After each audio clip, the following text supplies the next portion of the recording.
নবীর বিরুদ্ধে একটা সাক্ষী দিতে হবে। কি সাক্ষী? আগামীকাল মুসা আলাইহিস সালাম যেই মজলিসে আল্লাহর পথে মানুষকে দাওয়াত দিবে, ওই ভরা মজলিসে দাঁড়াইয়া একবার শুধু বলবি, মুসা নবী দিনের বেলা ওয়াজ করে আর রাতের বেলায় আমি সফদার সাথে রাত কাটাই। বাস এতটুকু কথা বললেই যথেষ্ট, বাকি যা করার আমি করব। যেহেতু 2 নাম্বার মহিলা রাজি হয়ে গেল, অ্যাডভান্স হিসাবে 1 বস্তা টাকা তারে দেওয়া হলো। পরের দিন সকালবেলা মুসা আলাইহিস সালাম হাজার হাজার জনতার সামনে ওয়াজ করতেছেন, তাওহীদের কথা বলতেছেন, আল্লাহর পথে মানুষকে দাওয়াত দিতেছেন। মুসা আলাইহিস সালামের ওই মজলিসে মুসা নবীর আলোচনা শোনার পর সফদার পাষাণ হৃদয় গলে গেছে। নবী মুসার ওয়াজ শুনে সফদার চোখ দিয়া পানি ঝরতেছে। এইবার কারণ ইশারা দিয়ে বলে, সফদা তাড়াতাড়ি দাঁড়া, আজকে মুসা যে কায়দা ওয়াজ করতেছে সব তো মুসার দলে লোক হয়ে যাবে। আমার ভাইয়েরা, এইবার কার সফদা বলে, আর একটু শুনি, বলে না শুনতে দেওয়া যাবে না। 2 জন লোক পাঠায়া দিল, তাড়াতাড়ি সফদাকে দাঁড় করায় দাও। এইবার 2 জন লোক এসে বলে, নেতা গতকাল রাত্রিতে 1 বস্তা টাকা দিয়েছে, আর 1 বস্তা টাকা রেডি আছে, সাক্ষীটা দিয়া টাকার বস্তাটা নিয়ে বাড়িতে চলে যা। মুসা আলাইহিস সালামের বিরুদ্ধে তাড়াতাড়ি সাক্ষীটা দিয়ে দে। এই কথা যখন বলা হলো, সফদা ডেকে বলেন, আর একটু শুনে, কয় শুনতে দেওয়া যাবে না। 2 জন লোক ধইরা সফদাকে জোর করে দাঁড় করায় দিল। যখন কারণ ওলাপ মেরে দাঁড়ায়, বলে, মুসা রে ওয়াজ বন্ধ কর, তাকায় দেখ 2 নাম্বার মহিলা দাঁড়াইছে। মুসা নবী কি জানে ওইটা 2 নাম্বার না 1 নাম্বার? রতনে রতন সেনে, কথা কয় না, রতনে রতন সেনে, বোঝেন না? ডাইরেক্ট মুসা আলাইহিস সালামকে বলতেছে, তোমার ওয়াজ বন্ধ করো। আজও দেখবেন বাজান, আলেম ওলামা যখন হক কথা বলে, সুদের কথা বলে, ঘুষের কথা বলে, যাকাতের কথা বলে, জিহাদের কথা বলে, আল্লাহর জমিনে কোরআনের সমাজ কায়েম করার কথা বলে, এক শ্রেণী ডিজিটাল কারুন মার্কা শ্রোতা ডাইরেক্ট বলে, হুজুর আপনার ওয়াজ লাইন সারা। হুজুরের ওয়াজ লাইন সারা না, তোর জীবন লাইন সারা, তুই একটা তার সেরা। কথা বল। যারা ডাইরেক্ট আলেমদের কথায় বাধা দেয়, মসজিদের মেম্বারে দাঁড়ায় হক কথা বলতে দেয় না, সুদের ওয়াজ করা যায় না, সুদখোর সভাপতি মসজিদে। আপনাদের মসজিদের লয় কিন্তু, এটা সারা দেশের কথা বলা হচ্ছে, অনেক জায়গায় আছে। এই তো বুদ্ধিমান, এটা ভুল বুঝবেন না। এক জায়গায় ওয়াজ করছি, বিদেশ সময় আমার সাথে সেই ঝগড়া, আপনি এসে আমার বিরুদ্ধে ওয়াজ করছেন, আপনাকে আবার হাদিয়া দেওয়া লাগবে, শীতের দিন কথা বলছেন না। এরকম ওয়াজ করবেন, একদিকে যাবি আর একদিকে, কথা কোন ঠিক কিনা? অধিকাংশ মসজিদের কমিটি হলো সুদখোর। সুদের ওয়াজ করলেন, হুজুর ফ্যান লাগাই দেন, কথা কয় না। ঘুষের ওয়াজ করলে সেক্রেটারি ঘুষখোর, ওই পরের দিন এসি লিয়েছে, মাথা ঠান্ডা রাখেন, এত গরম ওয়াজ করেন। এবার পরের দিন পদ্মার ওয়াজ ধরছে, কেশিয়ার আছে, বলে এই হুজুরকে আমি প্রথম থেকে বললাম এর চরিত্র খারাপ। কে? একদিন এনে বাড়িতে নিয়ে গেছি ভাত খাওয়াবার, কি দোষ করছি? আমার মেয়েটা কেবল ইন্টারে পড়ে, কি এমন বয়স হয়েছে, নাক চিপলে মায়ের দুধ বের হবে, অন্যা ছাড়া না হয় হুজুরের সামনে আসছেই ভুল করে, তাই বলে এখন মসজিদে এসে সবার সামনে এই কথা বলা লাগবে। হুজুর বলতেছে মহিলারা অন্যা নেয় না, ওই মনে করছে ওর বেটিরটা করছে, কথা কন ঠিক কিনা? এরকম আছে না? না ওয়াজ করবেন একদিক, যাবি একদিক, কথা কন ঠিক কিনা? আজও যারা আলেমদের কথাই বাধা দেয়, এদের লক্ষণ কিন্তু ভালো, কথা কয় না কেন? কোরআনের কথায় বাধা দেওয়া, একজন আলেমকে ওয়াজ করতে না দেওয়া, তাফসির মাহফিলে বাধা দেওয়া, কি মনে করেন? যারা বাধা দেয়, যারা আলেমদের কথা স্টপ করে দিতে চায়, যে হুজুর এইগুলো বইলেন না, এগুলো রাজনীতি, এগুলো হক কথা, এগুলো সহ্য করা যাচ্ছে না, কি মনে হয় এরা মুসলমান হতে পারে না? এদের রক্তে ভেজা, এদের চিন্তায় ভেজা, এদের মাথার ভিতরে দুনিয়াবি চিন্তা ঢুকে গেছে। এরা দুনিয়ার মানুষকে খুশি করতে গিয়ে আখিরাতকে নষ্ট করতেছে, কথা কোন ঠিক কি না? আমার ভাইয়েরা, লম্বা হবে, লম্বা করবো না, সংক্ষিপ্ত কথা বলে দিয়ে যায়। বাজান গো, যে কথা বলতে চাচ্ছিলাম, এইবার সফদা যখন দাঁড়ায় গেছে, কারণ ডেকে বলে, সফদা তোমার যা বলার তুমি বলো, আমি তোমার সাথে আছি। এ কথা বলে কারণ বসে গেল। সফদা বলতেছে, ও জনগণ শোনো দিয়া মন, আমি জীবনে কোনোদিন মুসা নবীকে দেখি নাই, আজকে মুসা নবীকে দেখার পর আমি সিদ্ধান্ত নিয়েছি আর জীবনে কোনোদিন খারাপ কাজ করব না, গুনাহে কাজ করব না, আমি তওবা করে ঈমান গ্রহণ করতে চাই। আলেমদের ওয়াজের মাধ্যমে বেনামাজি নামাজি হয়ে যায়, সুদখোর ঘুষখোর ভালো হয়ে যায়, দাড়ি কাটা যুবকটা দাড়ি রাখে, ব্যাপারটাই চলা মা বোনটা পর্দা করে, স্টার জলসা জাকা বাদ দিয়া মা বোনেরা ভালো হয়ে যায়। আলেমদের ওয়াজের মাধ্যমে হাজারো যুবক তাহাজ্জুদের নামাজ আদায় করে। আলেমদের ওয়াজের মাধ্যমে অনেক মানুষ হেদায়েতের পথে আসে, কথা বলেন ঠিক কিনা? আমার ভাইয়েরা এইবার ভালো করে বোঝেন, শব্দটা ডেকে বলতেছে, আপনাদেরকে সাক্ষী রেখে বলতেছি, আমি জীবনে কোনোদিন মুসা নবীকে দেখি নাই।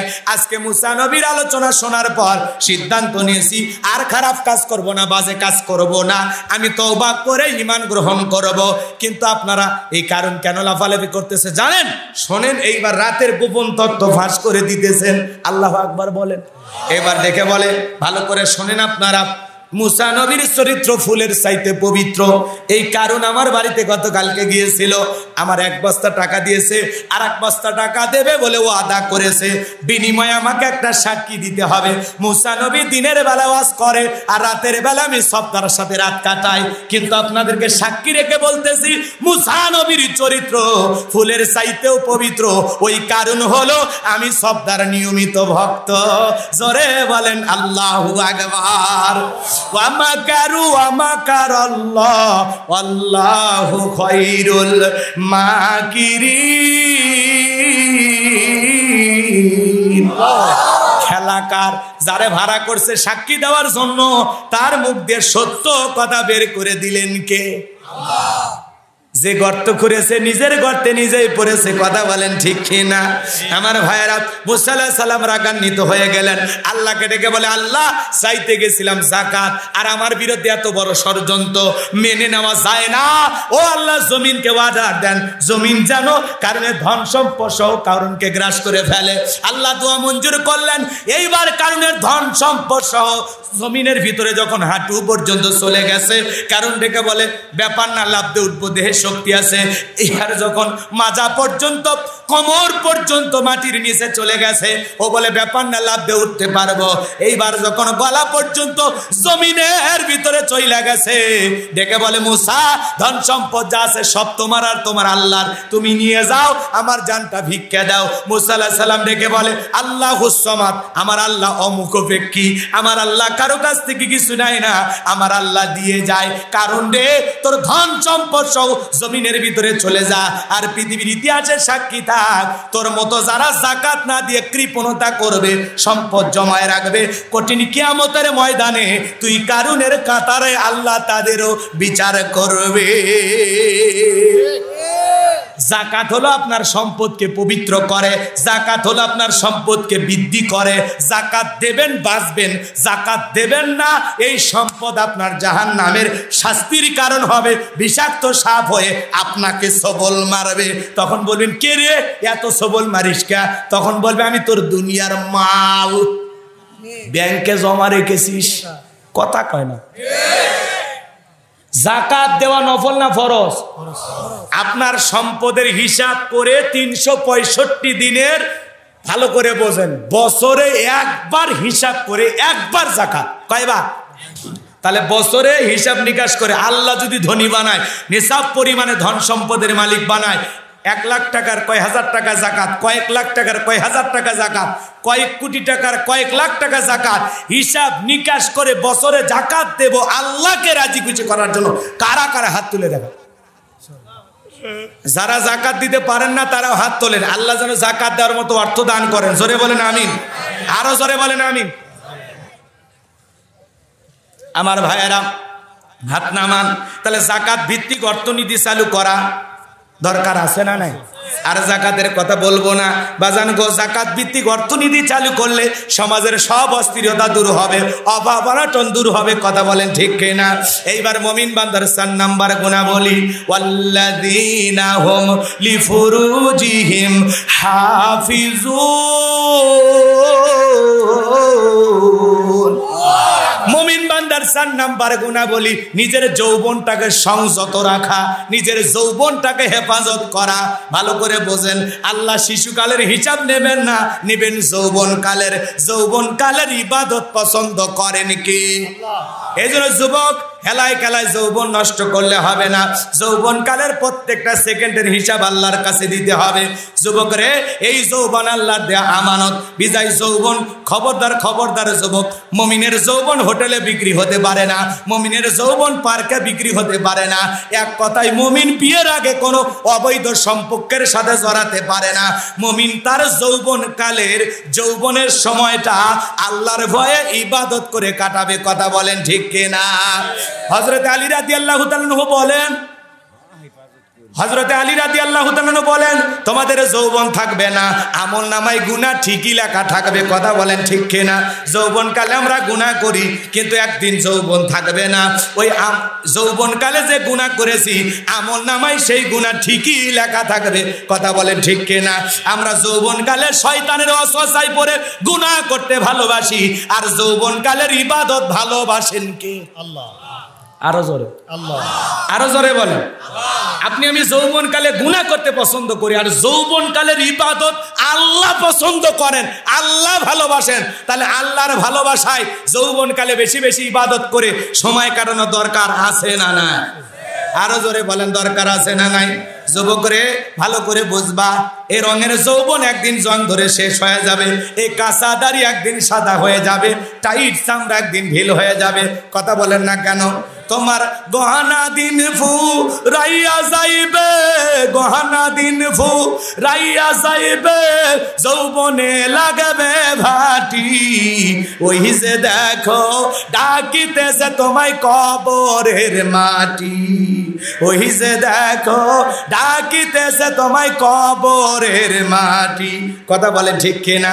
যুবক রে, আজকে যৌবনকালে তুমি প্রেম করো, আমেরিকার তরুণী তোমার ভালোবাসার টানে বাংলাদেশে আছে। এদেশের যুবকদের প্রেমের পাওয়ার এত, বিদেশি মহিলারা এদেশে আসে, কথা কয় না।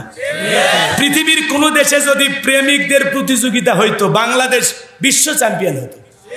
আমরা বিশ্বকাপ ফুটবল মারিনি, বিশ্বকাপ ক্রিকেট মারিনি, কিন্তু বিশ্বকাপের বিশ্ব প্রেমিক আমরা হতে পারবো। এ কথা কন না আপনারা? ভাই দোয়া করে দেবো না? ওটা বসে করতেছে, করবি, কারণ আছে। টাইম হয়েছে না?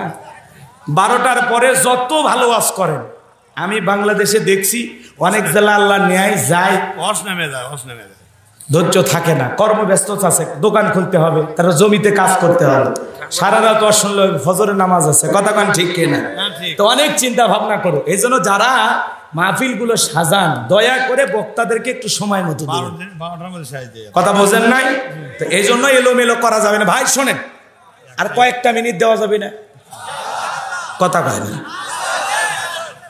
না, যেহেতু হ্যাঁ উঠে গেলে তো করবো না, সেটা আগে বলে দিছি। তারপরে কিছু লোক চলে গেছে, আমি মন খারাপ করি নাই, ধানের মধ্যে পাতান থাকে।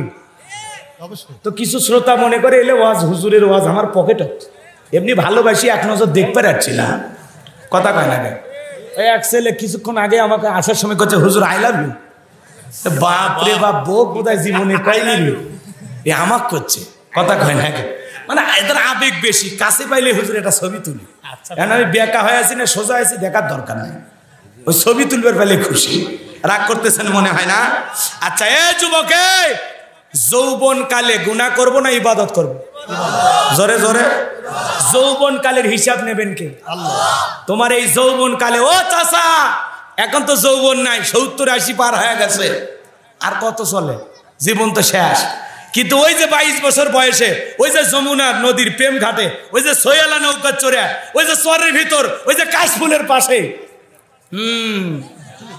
তোলা আছে। কথা কয় না?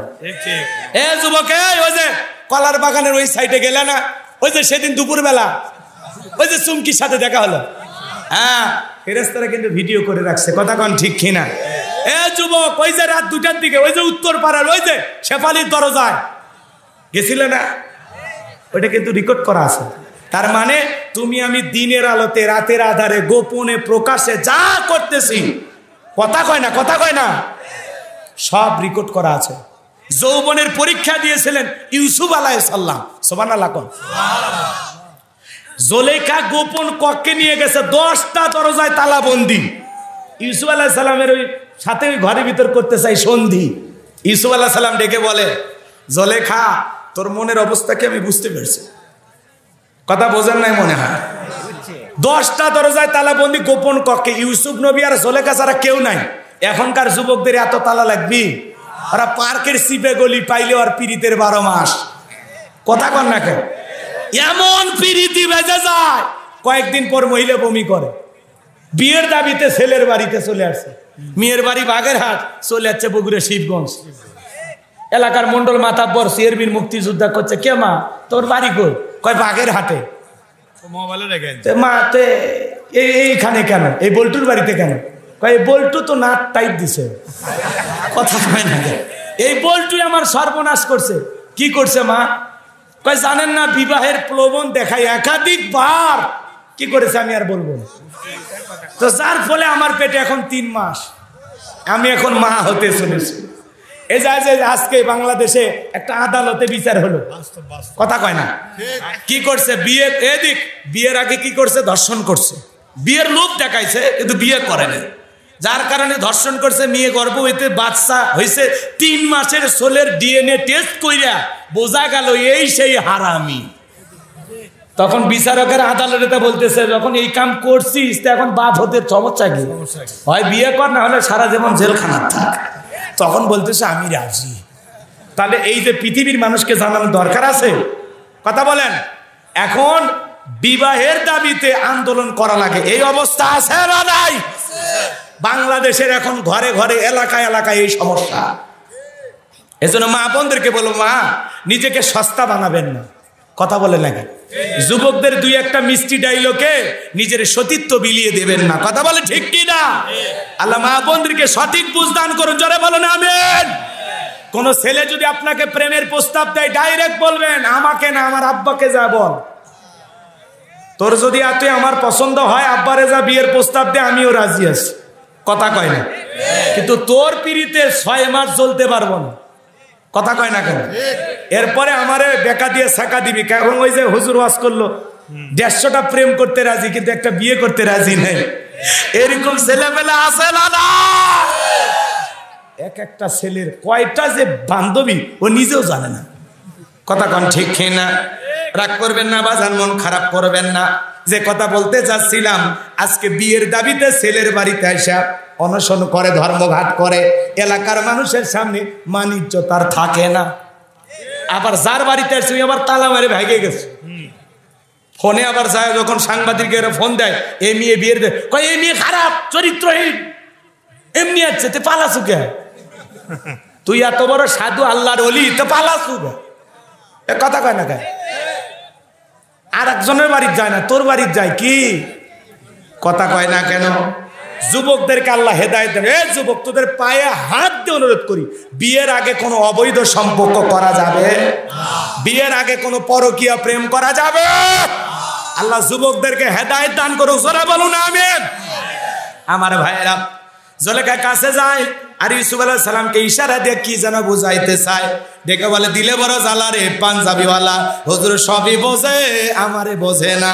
হুজুর সব বোঝে, নারীর চলা কলা বোঝে না। কথা বলেন ঠিক কিনা?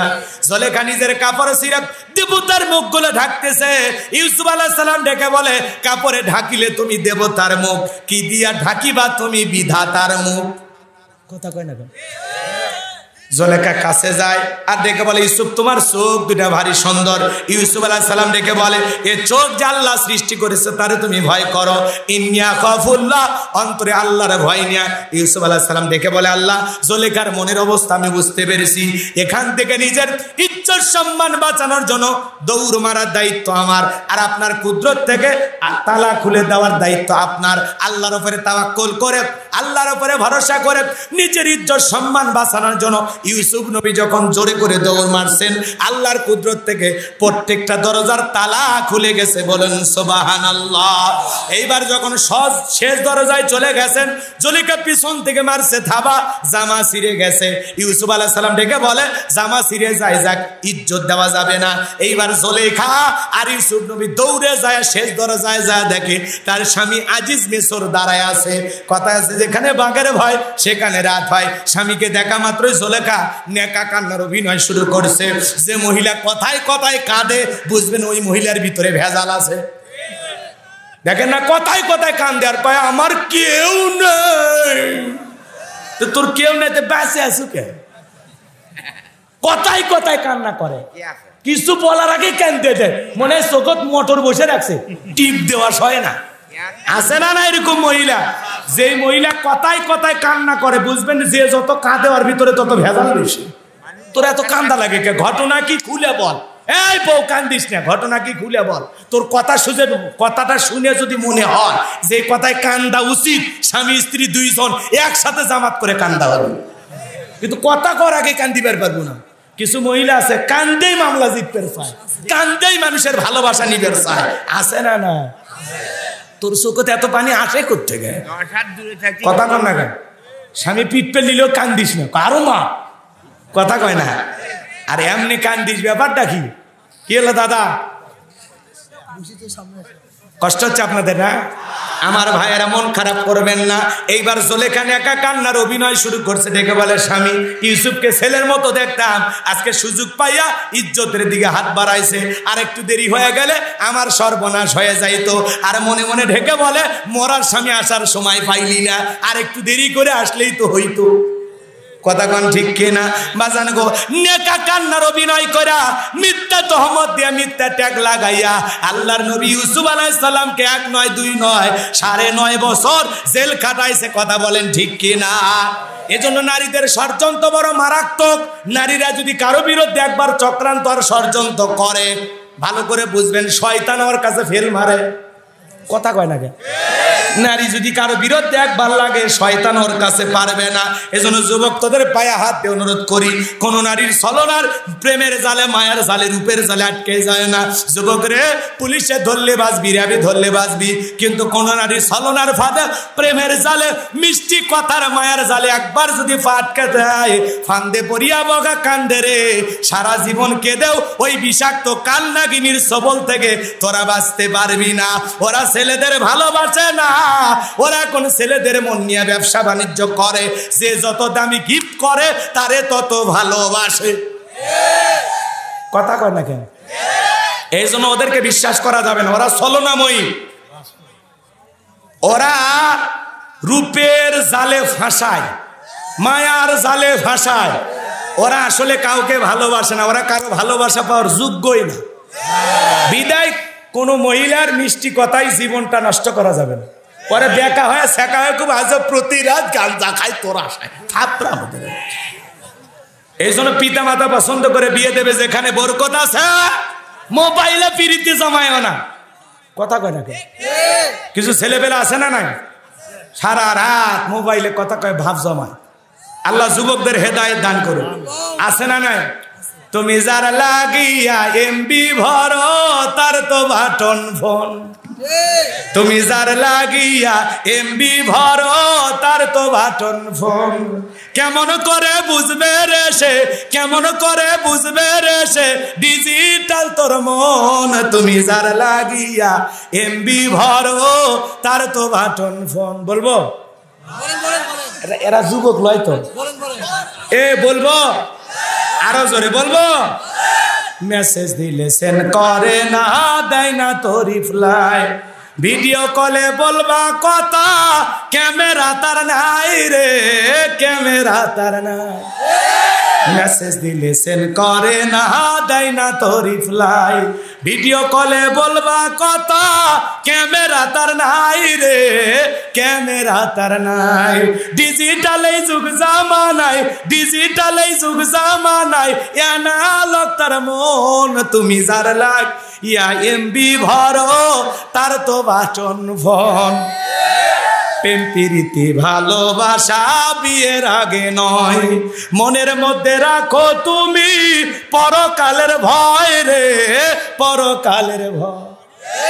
বিয়ের আগে প্রেম প্রীতি করা যাবে না। পিতা মাতা পছন্দ করে বিয়ে দেবে যেখানে শান্তি আছে, পিতা মাতার দোয়া আছে যেখানে, জীবনে সুখ আছে সেখানে। নিজে মাতবাড়ি করে বিয়ে করবা, প্রেম প্রীতি করে, প্রেম করে জীবনে কেউ সুখী হয় না। তোর ভালোবাসা জানলা ভেঙ্গে ফেলে যাবে। এই জন্য পিতা মাতা মুরব্বীদের দোয়া নিয়ে পছন্দ করে বিয়ে করবো। আজকে পিচ্ছি ছেলে পেলে কথা শুনলে অবাক হয়ে যায়। 20 বছর, 20 বছর, কয় বছর? 20 বছর বয়স। আচ্ছা কয় আব্বা উত্তর পাড়ার লাখিক পছন্দ করছি, রাজি থাকলে 1 চাপন, না হলে 2 চাপন। মনে হয় টাইনে 36টা থাপ্পড় মারে। এরকম বাচ্চা কাচ্চা আছে না? জোরে বলেন আছে না? না যুবক, মা বাবার মনে দুঃখ দিয়া কোনো কিছু করা যাবে? পিতা মাতার দোয়া নিয়ে করতে হবে। তারা বাস্তব জীবন সম্পর্কে ধারণা আছে, তারা সংসার করে অভিজ্ঞতা আছে। বিদায় পিতা মাতা কোন পরিবারে কোন ফ্যামিলির মেয়ের সাথে বিয়ে দিলে জীবনে শান্তি পাওয়া যাবে, এটা আমার চাইতে পিতা মাতা ভালো বোঝে। অতএব পিতা মাতার পছন্দের মেয়েটাকে আমরা বিবাহ করব ইনশাআল্লাহ। তাহলে প্রেম প্রীতি ভালোবাসা বিয়ের আগে নয়, মনের মধ্যে রাখো তুমি পরকালের ভয় রে, পরকালের ভয়। তবে তুমি মুক্তি পাবা, তবে তুমি মুক্তি পাবা দোজকের আগুন তুমি যার লাগিয়া এমবি ভরো তার তো বাটন ফোন। তাহলে এক কলিতে যুবকদের আনন্দ, আর এক কলির ভিতরে শিক্ষা আছে না নাই? গান গাইলেই হবে? খারাপ কিছু কইছি? বাজে কিছু কইলাম? তাহলে আমাদের যুবকদেরকে হেদায়েতের পথে কবুল করুন, জোরে বলো না আমিন। তাহলে কোন কোন যুবক বিয়ে করো না, পিতা মাতার পছন্দে বিয়ে করবা, প্রেম করবা না, হাত তুলে দেখাও। হাত তোলো। যদি লাইনে কেউ থাকে আজকে বেকআপ কথা কয় না? হ্যাঁ হ্যাঁ, একবারে নাম্বার ব্ল্যাক লিস্টে। ওইজন মাইকিং করে তোকার খুঁজে না। আর যদি ভুল তুললি কোনো কিছু হয় থাকে মাফ চাইনিস। আল্লাহ আমাদের বোঝার তৌফিক দান করুক, জোরে বলো না আমিন। কারণ যুবকেরা খুব সিরিয়াস, এরা প্রেমের ব্যাপারে আবার টিপস শিখে ইউটিউবে যে কিভাবে মেয়েদের মন পটানো যায়। ইউটিউবে সার্চ দিয়ে শোনে কিভাবে একটা নারীর মন পাওয়া যায়। আল্লাহ যুবকদের হেদায়েত দান করুক, জোরে বলো না আমিন। মেয়েদেরকে তো পটানো ব্যাপারই না, একবার খালি যদি বলা হয় তোমার যে চেহারা নায়িকা পূর্ণিমা ফেল, ওই কমপক্ষে 500 বার আয়না দেখবি। কথা কন ঠিক না? মেয়েদের মন পাওয়া খুব সহজ। যুবক খবরদার, মেয়েদের সাথে কোন ধরনের বিয়ের আগে অবৈধ কোনো রিলেশনে জড়ানো যাবে মানে থাকবে তো ইনশাআল্লাহ। এইবার যুবক ভালো করে শোনো, আল্লাযীনা হুম লিফুরুজিহিম হাফিজুন।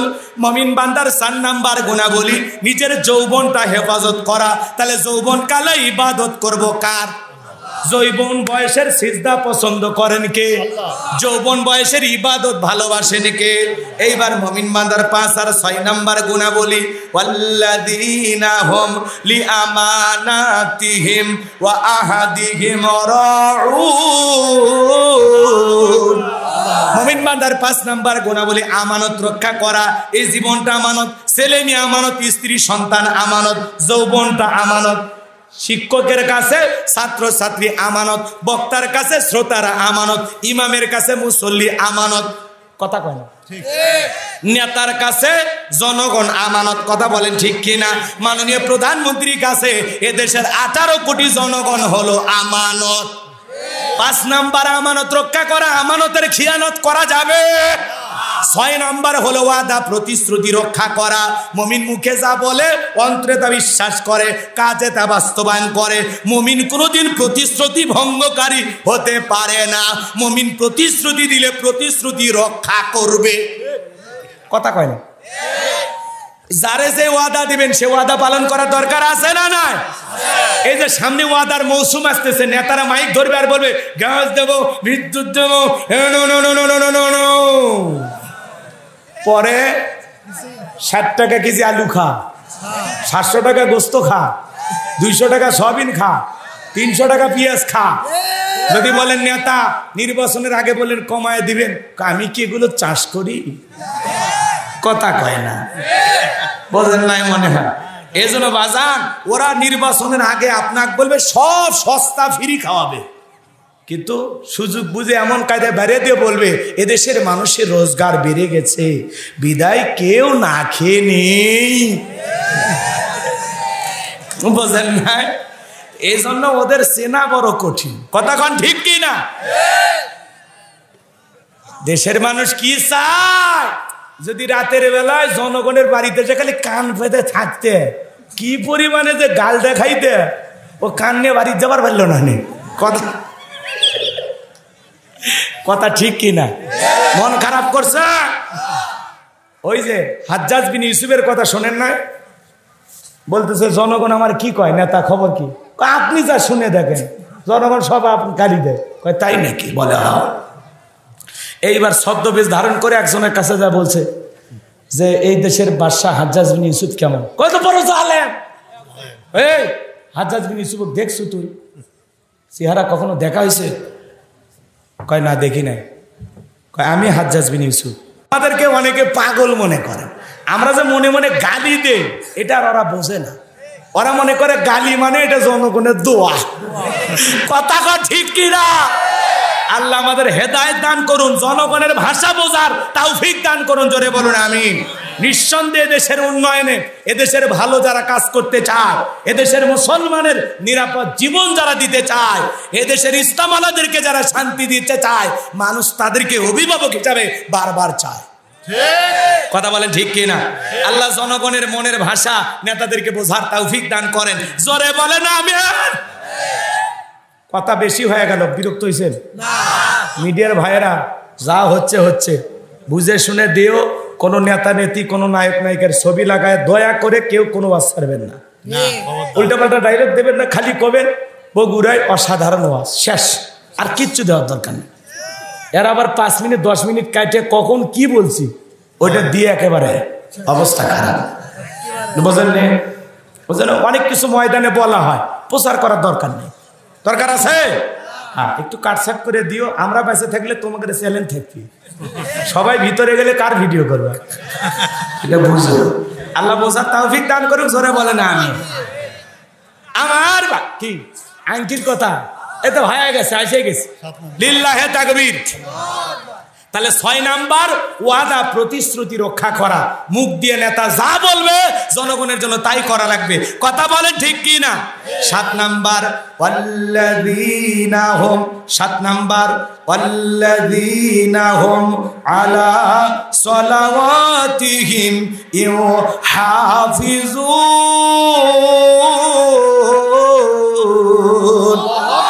7 নাম্বার গুণাবলী হলো যারা নিজেদের সালাতের প্রতি যত্নবান, যত্ন সহকারে সালাত আদায় করে। আসরের নামাজ পড়ে যাদের মনটা মাগরিব পর্যন্ত মসজিদে টাঙানো থাকে, মাগরিব পড়ে এশা পর্যন্ত মসজিদে টাঙানো থাকে। আল্লাহ মুমিনদের 7টা গুণাবলী নিয়ে আলোচনা করলেন। 1 নাম্বার সালাত দিয়ে শুরু করলেন, 7 নাম্বার সালাত দিয়ে শেষ করলেন। তাহলে সালাতের গুরুত্ব কম না বেশি?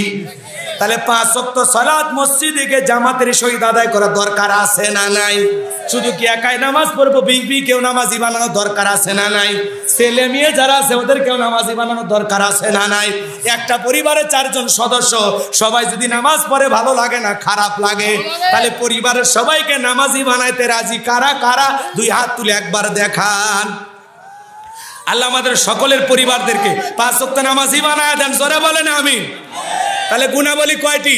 এই 7টা গুণাবলী যদি আমল করতে পারেন, উলাইকা হুমুল ওয়ারিসুন আল্লাযীনা ইয়ারিসুনাল ফিরদাউস হুম ফিহা খালিদুন। আমার আল্লাহ বলেন তারাই উত্তরাধিকারী হবে জান্নাতুল ফিরদাউসের, সেখানে তারা চিরকাল বসবাস করবে। আল্লাহ কোনোদিন জান্নাত থেকে বের করে দেবেন না। জোরে বলুন সুবহানাল্লাহ। কষ্ট হয়েছে? বিরক্ত হয়েছেন? শোনেন শোনেন, তাহলে আলোচনা তো অনেক হয়েছে, সারমর্ম শোনেন। 1 নাম্বার যারা বিনয়ের সহিত নম্রতার সহিত আল্লাহর ভয়ে সালাত আদায় করেন। 2 নাম্বার জবান দিয়ে যা বলবো যেটা বললে সব হয়, সেই কাজ করব যে কাজ করলে সব হয়, সেইটা শুনবো যেটা শুনলে সব হয়। এক কথায় সব আছে যেখানে আমরা আছি। 3 নাম্বার আল্লাহ সম্পদের মালিক বানাইলে হিসাব করে বছরে একবার যাকাত দেব। কার ভয়? আল্লাহর ভয়। 4 নাম্বার এই যৌবনকালের ইবাদত করে সময় কাটাবো। যৌবনকালের প্রত্যেকটা সময় সকল গুনাহ থেকে নিজেকে বাঁচিয়ে রাখবো ইনশাআল্লাহ। 5 নাম্বার আমানত রক্ষা করব। 6 নাম্বার ওয়াদা রক্ষা করব। 7 নাম্বার সালাতের প্রতি যত্নবান হব, যত্ন সহকারে নামাজি হব। ছেলের হাত ধরে মসজিদে নিয়ে যাব, স্ত্রীকে ঘুম থেকে জাগ্রত করে নামাজে দাঁড়ায়া দেব। পরিবারের সবাইকে নিয়ে একটা নামাজি পরিবার বানানোর চেষ্টা করব ইনশাআল্লাহ। এইবার আংটির কথাটা যেহেতু বলছেনই বলেই দিই, আমিও ওয়াদা করছি আমার ওয়াদাও রাখা লাগবে, তাই না ভাই? এই কোন দেশের রে? এই বলে মায়ের ওয়াজ শুনবি আবার আচ্ছা বাবা শোনো, বেঁচে থাকলে আবারও দেখা হবে ইনশাআল্লাহ। ঠিক আছে, এদিক শোনেন, মেয়েটার কথা আমি বলতে চাইছিলাম তাই না? এবার বাজান, জেলেরা নদীতে বড় মাছ পাইছে, মাছ পাইলে গরিবের বাড়িতে নিয়ে যায় না ধনির বাড়িতে। জোরে জোরে, ওই এলাকার উনি ছিল ধনী বান্দা, ভালো করে বোঝেন বাজান, তার বাড়িতে যা মাছটা বিক্রি করেছেন। এইবার ওই ব্যক্তি তার মেয়েকে ডেকে বলে, মা মাছটা নিয়ে একটু রান্না করো। মেয়েটা মাছটা হাতের মধ্যে নিয়ে বিসমিল্লাহির রহমানির রহিম বইলা মাছটা নিয়ে বটিতে কাটা শুরু করছে। মেয়েটা কি বলে শুরু করছে? জোরে জোরে জোরে। এখনকার মা বোনেরা বিসমিল্লাহ পড়ে? স্টার জলসা জি বাংলার রিমোট চালু করে ওই টেলিভিশনের সিরিয়াল দেখে আর তরকারি কটে। এজন্য রান্নার কোনো স্বাদ নাই, কথা কোন ঠিক কি না? কোনোদিন লবণ বেশি হয়, কোনোদিন ঝাল কম হয়, কোনোদিন হলুদ দেওয়ার কথা মনেই থাকে না। যদি বলেন এই হলুদ নিয়ে আসিনি, কই এমন দোকানের পচা হলুদ নিয়ে আসছো, এক খাবার দিছিলাম তাও হয়নি, ওই শালির দিবেরই মনে নেয়, ওইটা আর স্বীকার করে না। কথা কোন ঠিক কি না? আগেকার মা বোনেরা কত ভালো ছিল, বিসমিল্লাহ বলে পাতিলে চাল দিছে, বিসমিল্লাহ বলে তরকারি কুটছে, বিসমিল্লাহ বলে চুলিতে আগুন লাগাইছে। কথা কন নাকি আপনারা? এখনকার মা বোনেরা বিসমিল্লাহ পড়ে, সারাদিন সিরিয়াল দেখে, কথা কন, আর রান্না বান্না করে। ওই জন্য ওই নাটকের টেনশন আর ধান্দায়, যে আর পরে আকর্ষণীয় পর্ব আছে, ওই ধান্দায় রান্না বান্না আর ভালো হয় না। মনের দুঃখে হোটেলত কিনে খাওয়া লাগে। খালি বাচ্চা কাচ্চার মা হচ্ছে না হলে কতদিন আগে যে রাগ করছেন আপনারা, মনে না? মন খারাপ জানে কইরেন না। মা বোন যারা বসে আছেন, মা শোনেন, আপনারা ভালো, সমস্যা আমাদের ভিতরে। আচ্ছা হুজুর একটু মহিলাদের জলসার আওয়াজ করেন। আচ্ছা ভাই, ওই যে ডিশের লাইন গেছে না কালো, এটা তার দেখছেন? কথা কয় বিল কে দেয়? আপনার বউ মাটি কামাই, মাটি কাটে না কি করে? বউ কি মাটি কাটে? ও বিল কে দেয়? ওই যে এলইডি বিশাল একটা টেলিভিশনের পর্দা, ওটা কে এনে দিছে? আমরাই। কথা কন ঠিক কিনা? তাহলে টিভি এনে দিলাম, ডিশের লাইন তার ঢুকে দিলাম, এখন সবকিছু দিয়ে হুজুর করছে। হুজুর এরা মহিলারা যা না দেখে। এক মদ ব্যবসায়ী হুজুরের কাছে যা দোয়া করে করছে, হুজুর 500 টাকা দিলাম, দোয়া করেন আমার ছেলে যান মদ না খায়। তো ভাই আপনি কি কয়? আমি মদের দোকানদার। তাহলে ওর ছেলে মদ খাবি না? তা আমাদের অবস্থা হয়ে গেছে তাই ভাই। আপনি ডিশের লাইন চালু রেখে হুজুর করছেন, হুজুর ওয়াজ করেন, মহিলার যেন সিরিয়াল না দেখে। শোনেন, কেসি আছে বাড়ির, কেসি আজকে রাত যায়, ওই যে কালো তারটা যেটাতে লাইন গেছে ডিশের, ওই কালো তারটা কাটে দেবেন, হুজুরের ওয়াজ ছাড়া সব চ্যানেল বন্ধ। কথা এখন ঠিক কি না? হ্যাঁ শোনেন, ভালো করে বলছেন। আর মা বোনদেরকে কষ্ট দেব না, ওদের আমল কম দাম বেশি। মা বোনেরা 4টা আমলে 8টা জান্নাতের দরজা খোলা। 1 নাম্বার নামাজ, 2 নাম্বার রোজা, 3 নাম্বার ফরজ পর্দা, 4 নাম্বার স্বামীর খেদমত। এই 4টা আমল করলে 8টা জান্নাতের যে কোনো দরজা দিয়া জান্নাতে ঢুকবে। বলেন সুবহানাল্লাহ। শোনেন, এইবার মেয়েটা বিসমিল্লাহির রহমানির রহিম বইলা মাছটা কাটছে। মাছটা কাটতে কাটতে ওই যে মাছের পেটের ভিতরে পাইছে আংটি, ধুইয়া মুছে পকেটে রেখে দিয়েছে। দুপুরে বাবা মেহমান নিয়ে খাওয়ার শেষে মেয়েকে বলতেছে, মা আংটিটা কোথায়? মেয়েটা বিসমিল্লাহির রহমানির রহিম বইলা জামার পকেট থেকে যখন বের করে দিয়েছে, বাবা তখন বলতেছে, অসম্ভব, অসম্ভব, আমি নিজে গতকাল রাত্রিতে তোর পকেট থেকে চুরি করে নিয়ে যা নদীতে ফেলায় দিলাম, পাইলি কোথায়? তখন ডেকে বলতেছে, বাবা আমি এমন এক আল্লাহর ইবাদত করি যে আল্লাহ তার বান্দা বান্দিকে বিপদে ফেলা আসমানে বৈশা তামাশা দেখে না। সুবহানাল্লাহ বলে। আপনি ষড়যন্ত্র করেছেন আমাকে বিপদে ফেলার জন্য, আর আমার আল্লাহ কৌশল করেছেন তার বান্দিকে বাঁচানোর জন্য। ওই যে মাছ দিলেন, মাছের পেটের ভিতরে আংটি ছিল। এইবার বাবা বুঝতে পেরেছে মেয়ে যে ধর্ম লালন পালন করে এটা যে সত্য ধর্ম, এতে আর বোঝার বাকি নাই। তখন তার মা বাবা সবাই মিলে কালেমা পড়ে মুসলমান হয়ে গেল। বলুন সুবহানাল্লাহ। ওয়া আখিরি দাওয়ানা আনিল হামদুলিল্লাহি রাব্বিল আলামিন। দোয়া জি না জি, কারো কোনো বক্তব্য আছে? জি দোয়া সকলে দরুদ ইব্রাহিম পড়েন। আল্লাহুম্মা সাল্লি আলা মুহাম্মাদ ওয়া আলা মুহাম্মাদ কামা সাল্লাইতা আলা ইব্রাহিম ওয়া আলা আলি ইব্রাহিম ইন্নাকা হামিদুম মাজিদ। আল্লাহুম্মা বারিক আলা মুহাম্মাদ ওয়া আলা আলি মুহাম্মাদ কামা বারাকতা আলা ইব্রাহিম ওয়া আলা আলি ইব্রাহিম ইন্নাকা হামিদুম মাজিদ। আল্লাহুম্মা আমিন। রব্বানা যালামনা আনফুসানা ওয়া ইল্লাম তাগফির লানা ওয়া তারহামনা লানাকুনান্না মিনাল খাসিরিন। গোকুল দক্ষিণ পাড়া জামে মসজিদের উন্নয়ন কল্পে আজকের 13তম অধিবেশন তাফসীরুল কোরআন মাহফিল থেকে আজকের মাহফিলের সভাপতি জনাব আলহাজ মাওলানা মোহাম্মদ আনিসুর রহমান লিটনকে আল্লাহ কবুল করেন। সহসভাপতি জনাব মোহাম্মদ আনোয়ারুল ইসলামকে কবুল করেন। মাহফিল পরিচালনা জনাব মোহাম্মদ আবু বকর সিদ্দিক ভাইকে আল্লাহ কবুল করেন। প্রধান অতিথি জননেতা জনাব তহিদুর রহমান মানিক, সাধারণ সম্পাদক বাংলাদেশ আওয়ামী লীগ শিবগঞ্জ উপজেলা শাখা, আল্লাহ কবুল করেন। প্রধান পৃষ্ঠপোষক যাদের নাম আছে কবুল করেন। আলোচনা করেছেন মাওলানা জহিরুল ইসলাম জহির, মাওলানা মশিউর রহমান, মাওলানা মুর্শিদুল আলম মুর্তজা, আমাদের প্রিয় ভাই। আল্লাহ সকলের আলোচনা কবুল আর মঞ্জুর করে নেন। রব্বুল আলামিন দীর্ঘ সময় কোরআন এবং সুন্নাহর আলোকে বর্তমান প্রেক্ষাপটকে সামনে রেখে আলোচনা করেছে। আল্লাহ যতটুকু আলোচনা হয়েছে বক্তা শ্রোতা সবাইকে এই আলোচনা বুঝে আমল করার তৌফিক দিয়ে দেন। সূরা আল মুমিনুনের এই 7টা গুণাবলী আমাদের বাস্তব জীবনে আমল করার তৌফিক দিয়ে দেন। আল্লাহ সবাইকে 5 ওয়াক্ত সালাত মসজিদে গিয়ে জামাতের সহিত আদায় করার তৌফিক দিয়ে দেন। আমরা যারা হাত তুলে ধরেছি, অনেকের মা নাই, বাবা নাই, এতিম মা নাই, কবরে চলে গেছে। ওই জনম দুঃখিনী মা বাবার কবরে আর সবটুকু পৌঁছায় দাও। মা বাবার কবর জান্নাতের বাগান বানায় দাও।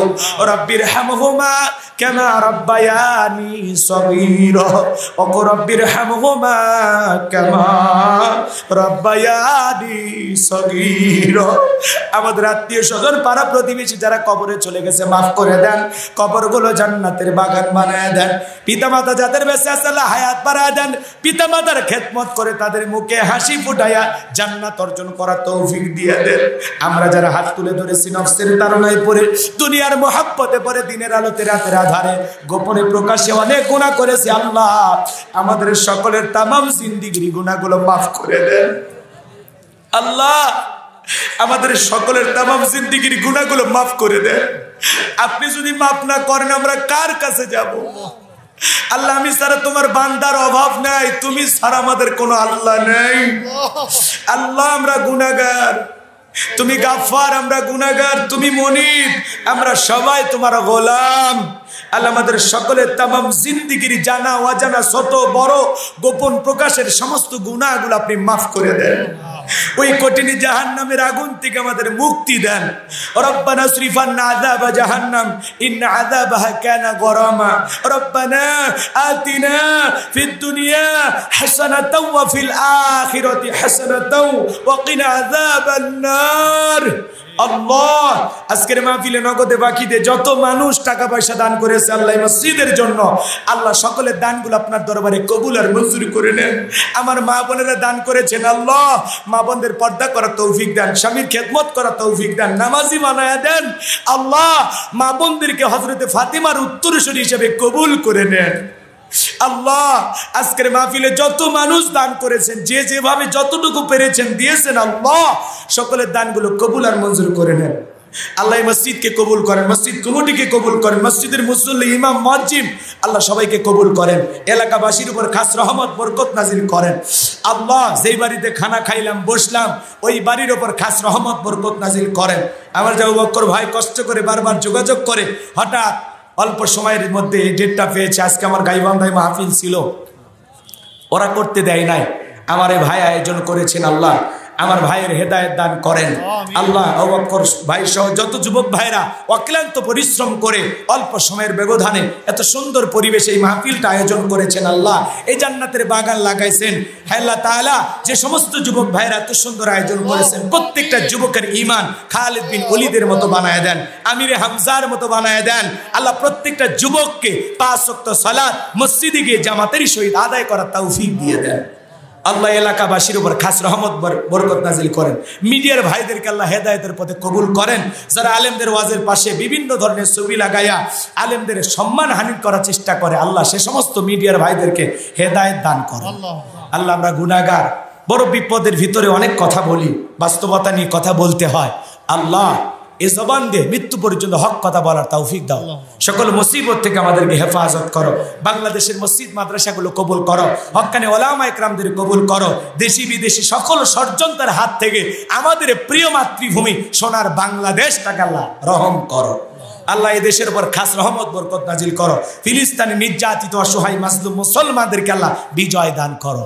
ইসরায়েল ইহুদি জালেমদেরকে পরাজিত করো। নমরুদ ফিরাউনের মতো আল্লাহ ওদেরকে বিদায় করে দাও। আল্লাহ ফিলিস্তিনি মুসলমানদেরকে বিজয়ের হাসি হাসার তৌফিক দিয়ে দাও আল্লাহ। তাম পৃথিবীর সকল নির্যাতিত মুসলমানদের উপরে সাহায্য নাজিল করুন। বাংলাদেশের মসজিদ মাদ্রাসা কবুল করো আল্লাহ। আমি গুনাহগার, বগুড়া 4 মাথার পাশে একটা মাদ্রাসা বানাইছি, মাদ্রাসায় নূরে মাদিনা। আমার মাদ্রাসা 8 জন এতিম বাচ্চা, যাদের থাকা খাওয়া চিকিৎসা পোশাক সম্পূর্ণ ফ্রি। হ্যাঁ আল্লাহ তাআলা, আমার 11 জন গরিব বাচ্চা আছে, মোট 40 জন ছাত্র আছে। নতুন মাদ্রাসা, আলামার মাদ্রাসার ওস্তাদ ছাত্রদের কবুল করেন। হ্যাঁ রব্বুল আলামিন, গত কয়েকদিন আগে আমেরিকা থেকে এক প্রবাসী ভাই এতিম বাচ্চাদের জন্য কিছু কাপড় কেনা বাবদ টাকা দিয়েছেন। আল্লাহ আমার এই প্রবাসী ভাইয়ের দানকে কবুল করে নেন রব্বুল আলামিন। আজকের মাহফিল বাস্তবায়ন করার জন্য যারা সহযোগিতা করেছেন স্থানীয় নেতৃবৃন্দ কবুল করেন, বীর মুক্তিযোদ্ধা বাবাজিকে কবুল করেন। সুবহান রাব্বিকা রাব্বিল ইজ্জাতি আম্মা ইয়াসিফুন ওয়া সালামুন আলাল মুরসালিন ওয়ালহামদুলিল্লাহি রাব্বিল আলামিন। আমার সাদিক ভাই, হারুন ভাই, আব্দুর রহিম ভাইকে আল্লাহ কবুল করেন। হ্যাঁ আল্লাহ তাআলা আমার মিডিয়ার ভাইদেরকে কবুল করেন রব্বুল আলামিন। দিন প্রচারের সাথে আমাদের সবাইকে ঐক্যবদ্ধ হয়ে কাজ করার তৌফিক দেন, সবাইকে ইসলামী আন্দোলনের কর্মী বানায়া দেন আল্লাহ। ইসলাম প্রতিষ্ঠিত হয়েছে ছচককে এই জমিনে একবার এই দৃশ্য দেখার তৌফিক দিয়ে দেন। বাংলার জমিনকে আল্লাহ ইসলামের জন্য কবুল করুন আল্লাহ। হিংসা বিদ্বেষ ভুলে আমাদের মিলেমিশে কাজ করার তৌফিক দান করুন রব্বুল আলামিন। জীবনে একটাবার খানায় কাবায় কবুল করে নিও, রসুলের রওজা পাকে দাঁড়িয়ে সালাম দেওয়ার সুযোগ করে দিও। মৃত্যু যখন আসবে দয়ার নবীর চাঁদ মুখখানা দেখতে দেখতে জবানে জারি করে দিও লা ইলাহা ইল্লাল্লাহু মুহাম্মাদুর রাসূলুল্লাহ সাল্লাল্লাহু আলাইহি ওয়াসাল্লাম।